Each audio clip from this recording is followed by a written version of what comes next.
The first is, needs absolutely no introduction to anybody who's been following theater, anybody who's been following theater in schools.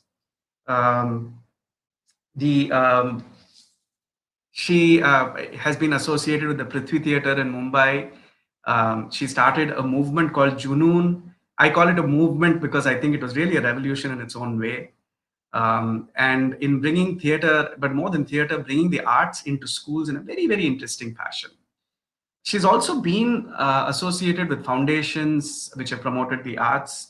Incidentally, I learned yesterday she's been associated with the Kochi Muziris Biennale also, um, and has been a passionate advocate for keeping it real. I will put it that way. Without further ado, I'd like to invite my very dear friend, I would say, in an almost spiritual sense, a mentor in looking at arts in schools, Sanjana Kapoor. Hi, Sanjana, and welcome to this morning's list of very riveting sessions. We are very happy that Macmillan joined hands with us and could bring so many schools on board to listen to us. And Sanjana, this is meant to be a more informal session, the one I'm doing with you and the one I'm doing after this. And I'm going to go ahead and ask you straight away, how are you feeling this morning? And what's your reaction to all these conversations? What is your take on all of it? Well, I'm really excited because since you asked me to be part of this, of course, I dived into reading everything I possibly could about the subject, including vast amounts of literature from the government. And it's been a roller coaster ride from complete frustration and horror at so much of the prescriptiveness of things, especially in the last notice that came from CBSE. I'm horrified with how prescriptive it is, but to delight and inspiration from the previous actual notifications that came out and the guidelines in 2019 about arts integration and about articulations of the value of the arts. And this has been going on for the many, many years now. Since 2005, one has seen this in our education policies, but it's quite wonderful. I think this is an opportunity for all of us, the arts world and the education world, to forge a new connect to really impacting the lives of children. And at the center of all this, of course, is children and is their natural ability to learn. We don't have to really teach them. We just have to be able to open up windows and doors and lay the ground for them and nurture the ground, and they will learn. That's in their nature of their DNA of what they are. Right. We hamper it by trying to think we can teach and we can mark them and grade them and assess them. And here is where all the complications come in, which are structures that we face all over the world. So I'm thrilled to be here to share my passion and to glean inspiration. So I've been listening from the morning. I missed, unfortunately, the very first session. I'm in a sort of makeshift space in Ranthambore, right, but I'm delighted to be with you. So I'm going to pick up on something in the first session said, since you said you missed it. And this was Dr. Bhaskar Ramamurthy, who's the director of IIT Madras. And he made a comment and he said, forget about assessments and all of these things. The arts is about being human, And I was particularly thrilled that the director of, a premier STEM institution should make that remark. And of course, he's biased. He's a musician himself. But he said, forget about this assessment stuff. This is the way people used to live, right? You give a child a crayon and he or she can occupy themselves for hours. I mean, you don't really need to tell them what to do. And that gets at your point about this, this whole divide we have between the prescriptive and what is normal. What is actually very, very intrinsic and very innate for any human being, but not just the child. I also, because you and I are sort of the naughty mischief makers in every one of these conferences, I did something unbeknown to even my team, which is that I noticed I took I did a counter on the number of times the word child was mentioned. And I also did a counter for the number of times educators was mentioned. Child was mentioned 11 times. The word educator has been mentioned 209 times. And I think that that itself is very reflective of, unfortunately, where we become a bit blindsided. That I think we're forgetting the child at the center of the equation. So I wanted you to reflect on your experience in working with schools with Junoon, because I have been part of it myself as a resource. Okay. What did the children teach you? Well, more than anything, they taught me to have faith in the fact that our impulse to share the world of the arts with them was bang on, was right, was what was needed to just open up windows of delight and realization. And that's what we did. And it just reinforced our belief that we believed that children firstly need to be talked with as equals, and windows and doors of our world of the arts need to be opened up, and they will venture in at their own pace and time, and it will touch them, it will change them. Unfortunately, by the time we get to be old and grown up, we are so jaded, we've closed and created a lot of barriers of that. And so I think it's essential, and that's what is beautiful in the 2005 document on education, is that it is, which Shubha Mudgal was chairing, it is essential that children get exposed to the highest quality of our arts from across our country. And there is no other country like India in the world. And we can say this with great glee. I don't want to say it with pride, because that sort of makes it arrogant, but I say it with joy, that which has such diversity and such amazing, diversity and plurality of the arts. It's just extraordinary. You have to go just 20 miles and there is a different culture. And that's what we should be celebrating. I am scared that because schools are so overburdened with what they have to deal with, they're going to go towards this easily digestible, prescriptive nature of the new communication from the ministry. And the arts are going to be really... Firstly, actually, I think they're going to miss the arts out completely. I think they're going to go to cuisine, which is so easy. And I don't believe cuisine is an art, I'm sorry. And they're going to go to digital art, which is easy. And so they're going to miss the point of the arts, which is a blessing in a way, because I think to dilute and to not be able to celebrate the sheer magnificence of the arts with children, it's better not to deal with them. But what is wonderful about what Art Integration is trying to do, and where I think the teacher does need to be mentioned much more than the child, is that I think what the missing word that I've not heard so far is we need the artful teacher. Yeah. We need artful thinking to be grasped into our world. We need the teacher from day one of their teacher training to be enveloped in this world of artful thinking. What do we do? What do artists do? We sit in front of blankness. There's a blank stage, there's a blank canvas, there's with you a silent instrument, and we venture forth to create meaning or to create something that moves us, and hopefully, and the art only comes alive when it has an audience. So it has to have that audience. Without that, the art is meaningless. And so teachers have to be taught that they have to not be fearful of that blank space. That blank space is critically important. And the children who are our audience, but the children who are the teacher's audience actually, will fill that space with magical creation of their own. We don't need to teach them how to draw a Warli painting, or we don't have to teach them how to they will do it. We just need to be able to allow them to explore and to explore the concept. So it was, I mean, I think that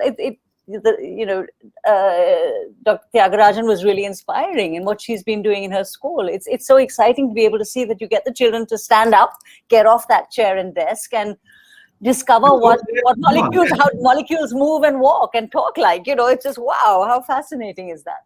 But so I think that's it.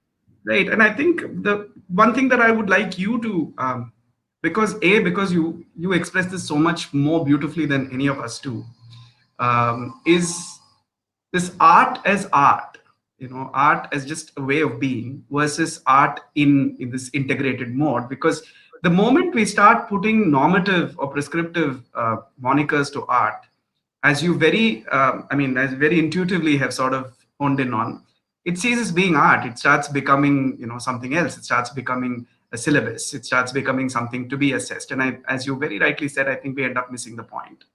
That it's not a tool, but it is what it is. In the prescription, it is clearly a tool, and I think that totally. So, for instance, a big challenge, and in Junoon, my realization through our work also was that we had the audacity, and in a little bit it started even at Prithvi, to actually place science and arts on par with each other, because because they both, scientists and an artist, they have to take risks, they have to be brave, they have to have courage, they have to go where nobody's been before, they have to not fear failing and falling flat on your face again and again and again and again, and then suddenly you get that aha moment of something coming together beautifully.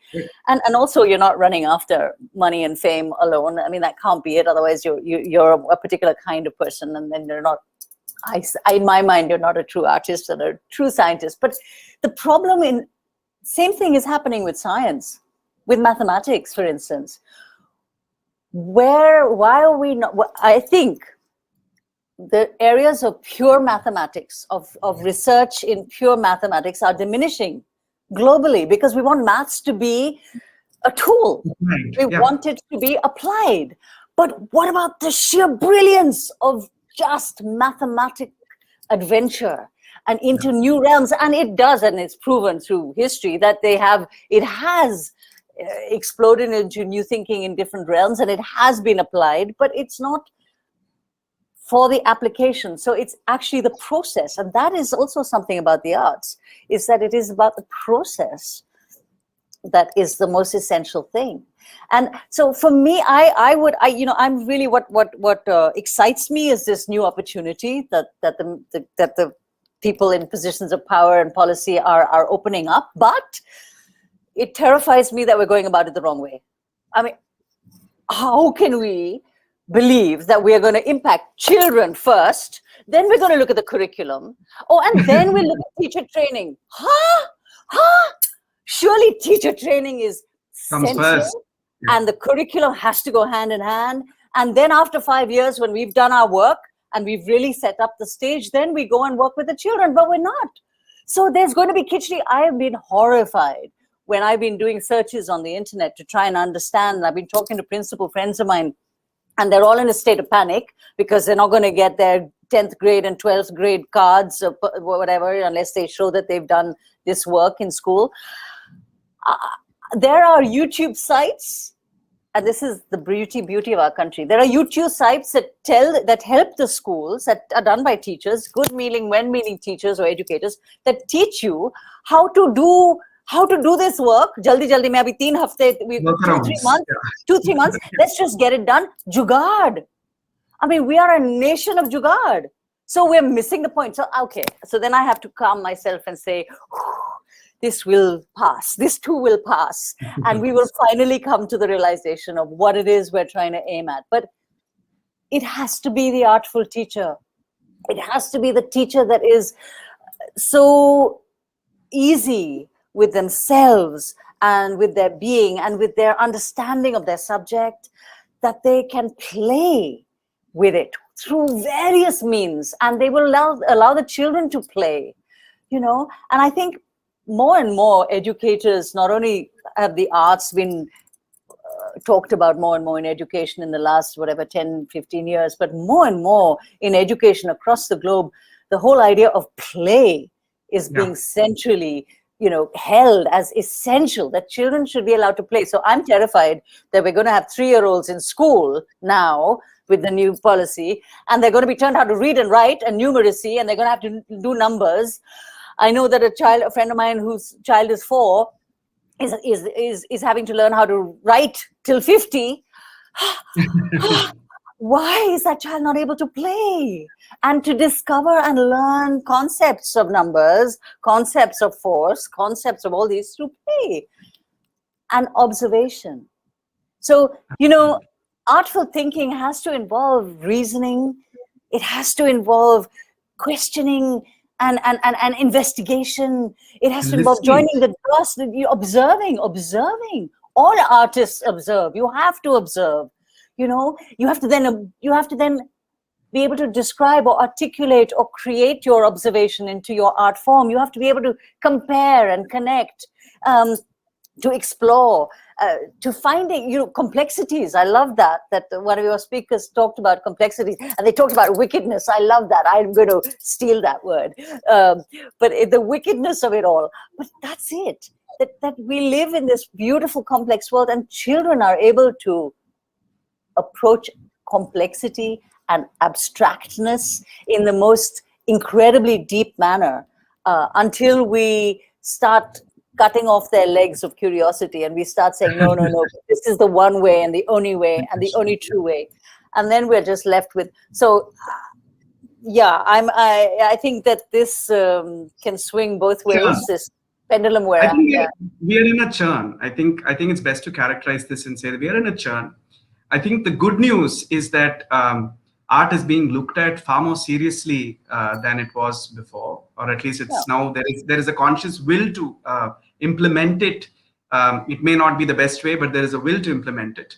And clearly people are sitting up and discussing it. The very fact that so many people have signed up for today is a great sign of changes to come. And I think in a country of our size and complexity, we have to go through churn to arrive at any sort of meaningful way of going forward. I mean, that any way cannot be the right way because it doesn't fit everybody. And I think that's the sort of, I would say, mature reflection has taught me that as an artist, is that you've got to be patient and wait. On that note of patience and wait, I think we'll open it up to 1 or 2 questions if the team has picked up on any specific question for Sanjna. Is there any specific question that we wanted to discuss, which has come in from any of the school heads, because it's important to give voice to that. I mean, I also just want to add one point, is that I think when we're looking at the teacher and the artful teacher, we also need the teacher who is at the highest level of our social prestige. And how do we create that as part of our society? One of your talkers spoke about that as well. Is that, for me, in my mind, I want to see in India, and it possibly never happened in my lifetime, but I would love it if it happened in my lifetime. I want to see in India where we respect and regard our cricketers, our film stars, and our teachers on par. At the same level. I think that's bravo. We need to build this army. We've got 3 million teachers in India right now. That's nowhere near the ratio of 1:40. We need 12 million teachers to be in that ratio. And how do we build this incredibly rich and brilliant army of nurturers? They are nurturing our tomorrow. And how do we do this? No, I think that's very, very, very well said. I'm so glad, because I think finally somebody spoke up for the teachers. On that note, Rakhi has a question. Art integration is great, but we need to convince our students too. How can we as teachers encourage and guide our individual students to value and gain from this art integrated learning vis-a-vis how they value their non-arts integrated training? Well, firstly, the students know that parents need to know this word. This word is backstage. It's for all of us. It's not for upfront. So art integration is about an attitude, an approach. So you don't need to go and tell a parent, because they won't get it. So forget it. And your students don't need to have it. They don't need to know it. But they will devour it, because they'll be having so much joy Fun. and fun, and they will be learning it through their body, and through their mind and their heart and every core in their being. You as a teacher will have joy, and that's what you will need. So we don't need to fear, oh my God, what are parents going to say? What We don't need to tell them what we're doing. This is I our think job. We don't. Performers don't tell you what we do backstage. That's our job. So you don't need to show your guts to the world. You need to just get on with yeah, it. and we don't have to categorize.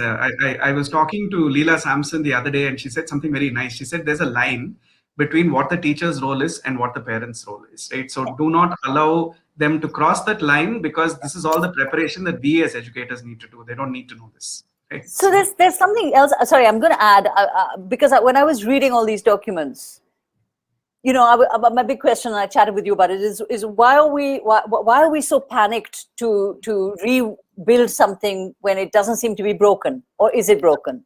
And I understood from the documents I've read is that the government is very concerned, as literacy levels are really, really low in comparison to what they should be. So a fifth standard student doesn't know how to read second standard books. Okay, so that has to be addressed. The second thing is that kids are not. We are creating a generation of certified young people, but they don't have any skills and they don't have abilities to find jobs. So that is a slightly complex situation, but that is an issue. And the third thing is, we want to do away with tutoring and all these huge tutoring institutions that have cropped up to give tuitions to students. But I think then those issues have to be dealt with in a very different way. I don't see where this has anything to addresses do with that. that? So Yeah. I find the documents I'm reading from the government very confusing. And yeah, so I think that we need to. What's really good about this is that it opens up conversation Conversation, and exactly. debate, and we have to have these conversations. They don't have to be just kept within a few elite decision makers. I think that that's what. I've been participating in a lot of international seminars, and there's a whole group of young teachers, or not even young teachers, who are advocates in their field, whether they're in America or whether they're in Australia or wherever they are. And they are, they are participating in these conferences to get energy from each other, get new ideas, get new ways of being. And importantly, you are not alone. We are all in this together. So I think, Absolutely.